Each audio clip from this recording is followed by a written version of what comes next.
Senator Todd Young, Republican from Indiana, serves on the Foreign Relations Committee. How you doing, Senator? And good morning to you today. Nice to have you. It's good to be with you. What's the next move? Well, look, I think the president did the right thing. He stepped away from the table. It now appears we're prepared to ramp up economic sanctions and resume the campaign of strategic pressure, abandoning the previous campaign of strategic patience, which many administrations successively had adopted. So you have to credit this president with giving us a shot at causing the North Koreans to pull back from weapons development. And I think the answer is to continue pressure in a bipartisan way. You know, these sanctions are crushing him. You know that, right? I think we can admit that. Really strangling his economy. He's looking for some sort of edge economically to get on a better financial footing. But Trump and Pompeo will have none of it. And you have to really wonder who makes the next move. Does Kim get on one knee and come back to the table? Or does Kim fire off a missile or test a rocket sometime over the weekend in the coming weeks?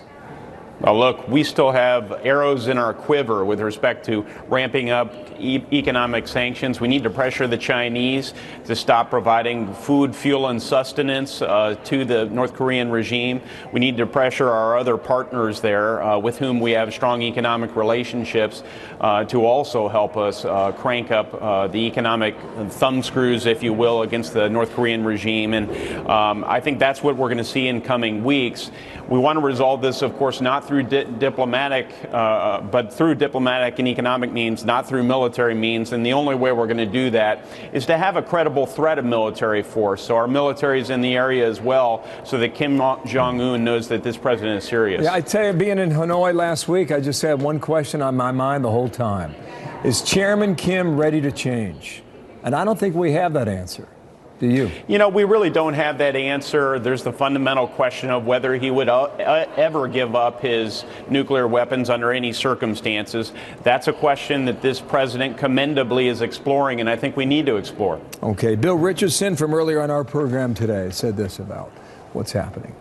I believe that both sides need to reassess their position. I do think that some kind of agreement will be reached, not a complete denuclearization, but it should be at lower levels, the negotiators, not the president. The president should not go into another summit like he did this last time. He might be right about that, but I think the whole idea was to let Kim show what he is willing to put on the table.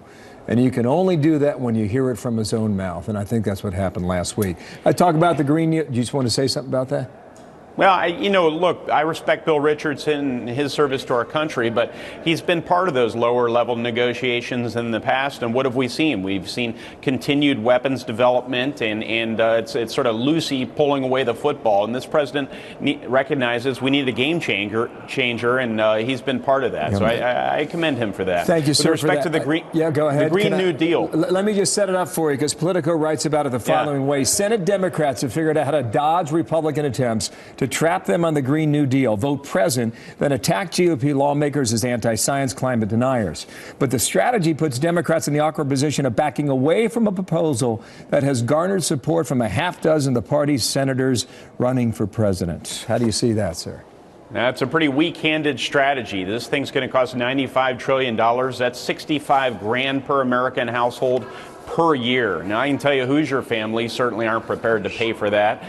They're not prepared to ride their bikes to work or tear down their houses and rebuild them in the way that this plan would have them do so. They're not prepared to abandon air travel to go visit with family members. So look, I'm all for protecting our environment. It's something I care deeply about, and we in Indiana do a really good job with respect to our conservation efforts.